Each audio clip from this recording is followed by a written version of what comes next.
Hello everyone. कहिए कैसे हैं आप लोग। दोस्तों, जब एक लड़की ससुराल में कदम रखती है तो वो इस माइंडसेट के साथ में आती है कि वो अपने ससुराल में सबको खुश रखेगी, सबको बहुत प्यार देगी, कभी किसी को शिकायत का मौका नहीं देगी, सास ससुर को इतना ज़्यादा चाहेगी जैसे उसके खुद के पेरेंट्स।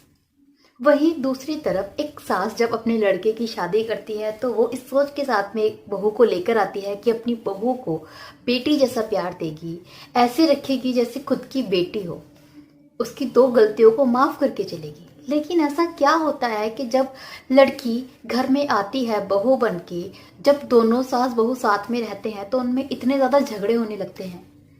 ऐसा क्या होता है कि एक बहू शादी के कुछ महीने बाद या 1-1.5 साल बाद अपने ससुराल में रहना नहीं चाहती, अपने ससुराल वालों से इतनी ज़्यादा हेट करने लगती है, नफरत करने लगती है। बहुत जल्दी वो अपने हस्बैंड को लेकर अलग हो जाती है। जब दोनों ही साथ में खुश रहना चाहते हैं तब भी इतने झगड़े उनके बीच में क्यों होने लगते हैं। इन झगड़ों को कैसे कम किया जा सकता है, क्या चीज़ें हैं जिनको अपनाकर एक लड़की अपने ससुराल में खुद भी खुश रह सकती है और ससुराल वालों को भी खुश रख सकती है। करेंगे इसी बारे में बात। नमस्ते दोस्तों, मेरा नाम है उषा, आप देख रहे हैं दिल टॉक्स। अगर ये वीडियो पसंद आए तो इसे लाइक करना और मेरा चैनल सब्सक्राइब करना ना भूलें, हो सके तो इसे शेयर भी करें। इसमें कोई डाउट नहीं है कि शादी के बाद ससुराल में जो झगड़े होते हैं उसके लिए रिस्पॉन्सिबल कोई एक नहीं होता, उसके लिए रिस्पॉन्सिबल दोनों होते हैं, आप भी आपके ससुराल वाले भी।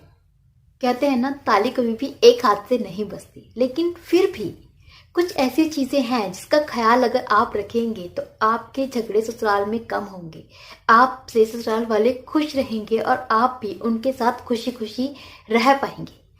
कौन सी हैं वो चीजें। सबसे पहले, ससुराल जाना ये पहली बार है आपकी लाइफ में, शादी पहली बार है, ये एक्सपीरियंस पहली बार ले रही है, तो वहां पर कुछ ऐसी चीजें भी होंगी जो अनएक्सपेक्टेड होंगी, जिसके बारे में आपने सोचा नहीं होगा, जो कभी आपके ख्यालों में भी नहीं आएगी।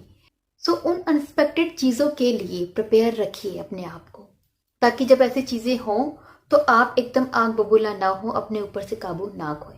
कुछ चीज़ें नई फैमिली में आप जाते हैं तो हो जाती है, इसका मतलब ये नहीं कि वो लोग खराब होंगे, बस बात इतनी सी है कि वो अलग लोग हैं, नए लोग हैं, आपको उनका नेचर बिहेवियर नहीं पता। जो बिहेवियर होगा उनके लिए तो नॉर्मल होगा, लेकिन आपके लिए अब नॉर्मल हो सकता है। उनके लिए जो चीज़ डेली की रूटीन है वो आपके लिए अजीब हो सकती है। इन अनएक्सपेक्टेड चीज़ों के लिए थोड़ा सा अपने आप को तैयार रखें। दूसरा, देखिए दोस्तों, शादी के बाद लड़कियां क्या करती हैं, जाते ही सास ससुर की सेवा में लग जाती हैं, सबको खुश करने में लग जाती हैं, इतने ज़्यादा एफर्ट देती हैं लाइफ में सबको खुश रखने के लिए।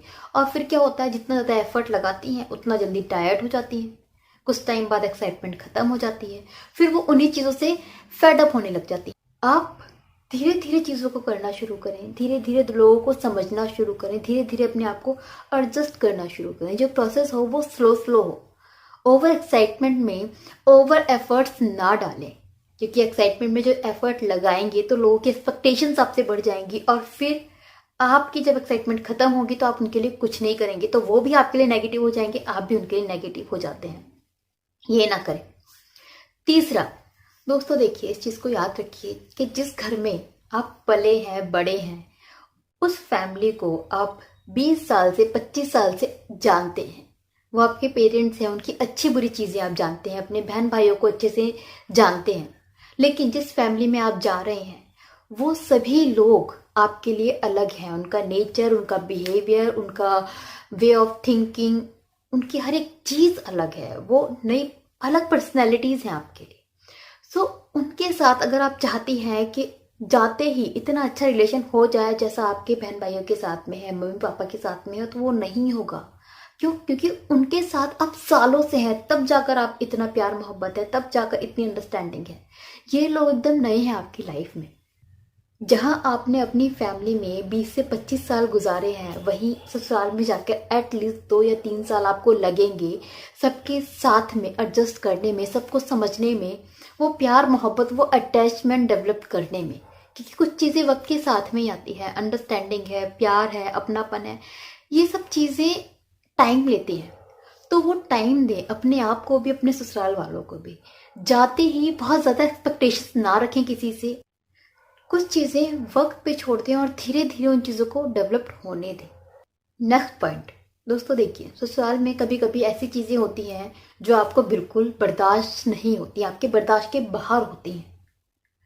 कभी अगर किसी का ऐसा बिहेवियर है जो आपको पसंद नहीं आता है, किसी की ऐसी बात है जो आप बिल्कुल भी झेल नहीं सकते हैं, आप उस चीज़ को क्लियरली, प्यार से, पोलाइटली, स्माइल के साथ में बता दें कि आपको ये चीज़ नहीं पसंद, या आप ये काम नहीं कर सकती, या फिर आप ये चीज़ बर्दाश्त नहीं कर सकते। इससे क्या होगा, हो सकता है उस मोमेंट पर उनको थोड़ा सा बुरा लगे, लेकिन वो इस चीज़ को समझेंगे और वो आपके साथ में बिहेवियर दोबारा नहीं करेंगे। इसके अपोजिट ज़्यादातर क्या होता है, जब गर्ल्स ससुराल में जाती हैं, उनको किसी चीज़ की कोई चीज़ बुरी लगती है, किसी का कोई बिहेवियर बुरा लगता है, तो वो चुप रहती हैं, वो चीज़ को सहन करती रहती हैं। और वो करते करते क्या हो जाता है, अंदर से वो चीज़ बढ़ती जाती है उन्होंने, क्या वो उनका जो गुस्सा है वो उनके बिहेवियर में दिखने लग जाता है। और जब उनके बिहेवियर में गुस्सा दिखता है तो उससे उसके ससुराल वाले हैं वो भी नाराज़ होने लगते हैं, वो भी उसको डिसलाइक करने लग जाते हैं, और फिर झगड़े हो जाते हैं, दोनों में झगड़े होने लगते हैं, मनमुटाव होने लगते हैं। चीज़ें इतनी बढ़ाने की ज़रूरत है ही नहीं। अगर कोई चीज़ बुरी लगती है तो उसको प्यार से आप कह दें, उस चीज़ को वहीं स्टॉप कर दें, ताकि जो बुरा लगना है वो उस मोमेंट के लिए हो, वो एक दिन के लिए, 2 दिन के लिए हो। उसके बाद आपका दिल भी साफ है, उनका दिल भी साफ है, उससे झगड़े बढ़ेंगे नहीं।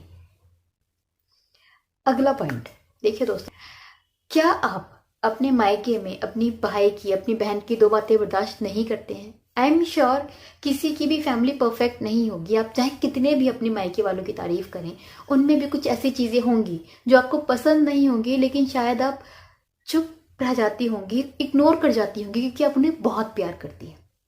उसी तरीके से जब ससुराल में कुछ चीज़ें होती हैं, उनको थोड़ी थोड़ी जो छोटी छोटी चीज़ें होती हैं उनको इग्नोर करना सीखें। हर एक चीज़ इग्नोर ना करें। ऑब्वियसली आपकी फैमिली है, हर एक चीज़ इग्नोर करके आप नहीं रह सकती अपने ससुराल में, लेकिन छोटी छोटी चीज़ें इग्नोर करना ज़रूरी है और उनको इग्नोर करना भी चाहिए। आप हर एक चीज़ का इशू ना बनाएं, हर एक चीज़ को बहुत ज़्यादा बड़ा ना कर दें। नेक्स्ट पॉइंट दोस्तों, देखिए हम सभी की एक आदत होती है कि जब हम ससुराल में जाते हैं तो जब हमें वहाँ पर कुछ कमी नज़र आती है तो उनको हम अपने मायके वालों से कंपेयर करना शुरू कर देते हैं। अपनी सास को अपनी माँ के साथ कंपेयर करते हैं, अपने ससुर को अपने पापा के साथ कंपेयर करते हैं, अपने हस्बैंड को अपने भाई के साथ कंपेयर करते हैं। ये कंपैरिजन नहीं करना चाहिए किसी को भी। ये समझने की ज़रूरत है कि सब लोग एक दूसरे से अलग होते हैं। ये समझने की ज़रूरत है कि अगर आपके सास ससुर में कुछ कमियां हैं जो आपके माँ बाप में नहीं है, तो आई एम श्योर आपके सास ससुर में कुछ ऐसी खूबियां भी होंगी जो आपके माँ बाप में नहीं होंगी। कंपेयर करना बंद करें। कंपेयर करने का मतलब क्या होता है, जब आप किसी को कंपेयर कर रहे हैं दूसरे से, तो इसका मतलब ये है कि आप किसी एक में कमियां ढूंढ रहे हैं। तो वो कमियां ढूंढना बंद करें, वो कंपेयर करना बंद करें। जो जैसा है उसको वैसे ही समझें, वैसे ही एक्सेप्ट करें, वैसे ही डील करें। नेक्स्ट पॉइंट दोस्तों, देखिए आई एम श्योर आप अपने मायके वालों को कितना भी प्यार करती हो, उनके अंदर कुछ ऐसी चीज़ें तो होंगी जिसको आप पसंद नहीं करती होंगी। आपका झगड़ा भी हुआ होगा आपके भाई से, आपकी मम्मी से, आपकी बहन से, क्योंकि आपको उनकी कोई चीज़ पसंद नहीं है, कोई पॉइंट ऑफ व्यू पसंद नहीं है, आप उनसे थोड़ा सा अलग हैं। लेकिन क्या आप उनसे नफरत करती हैं या उनको छोड़ देती हैं? नहीं, वो झगड़ा होता है, 2 दिन आप गुस्सा रहते हैं और तीसरे दिन बात कर लेते हैं। एक बार झगड़ते हैं, दूसरी बार एक हो जाते हैं, आप उनसे नफरत नहीं करते। उसी तरीके से ससुराल में भी हर इंसान का नेचर अलग है। हो सकता है आपका किसी से झगड़ा होता है, आपका पॉइंट ऑफ व्यू किसी से ना मिले, आपको कोई किसी चीज़ पर पसंद ना करे, तो अगर ऐसा होता भी है तो उसको खींचने की ज़रूरत नहीं है, उसको ज़्यादा बढ़ावा देने की ज़रूरत नहीं है। उन चीज़ों को बस अगर लड़ना भी है तो लड़े और भूलें, उस चीज़ को दिल में ना रखें, उस चीज़ को दिल में इकट्ठा ना करें। दिक्कत यही आती है कि जब ससुराल में झगड़े होते हैं तो उसको हम दिल पर लेकर बैठ जाते हैं, उसको हम भूलना नहीं चाहते, उसको हम साइड करना नहीं चाहते। और इसी वजह से ये होता है कि ससुराल में चीज़ें जब बढ़ती हैं तो बढ़ती चली जाती हैं, वो कम नहीं होती। तो थोड़ा यहाँ पर समझदारी दिखाने की ज़रूरत आपको भी है कि अगर कोई झगड़ा हुआ भी है, कोई मनमुटाव है भी, तो उसको इग्नोर कर दिया जाए, उसको छोड़ दिया जाए और लाइफ में आगे बढ़ा जाए। आप एक फैमिली में ऐसे ही रह सकते हैं। अगर आप सोचते हैं कि झगड़ा करके एक चीज को दिल में बैठा लें, उसको कभी भूले ना, तो ऐसा नहीं चलेगा। लास्ट में बस इतना ही कि ससुराल में जब आप किसी से उम्मीद करते हैं कि कोई आपके साथ में अच्छा बिहेव करे, तो उससे पहले आप खुद उनके लिए अच्छा बिहेव करें। अगर आपको चाहिए कि कोई आपकी गलती माफ करे, तो सबसे पहले आप उनकी गलतियां माफ करना सीखें। होप ये एडवाइस आपको कहीं ना कहीं काम आएगी, आपकी शादीशुदा जिंदगी में राहत लेकर आएगी। इसी उम्मीद के साथ विदा लेती हूँ। नमस्ते।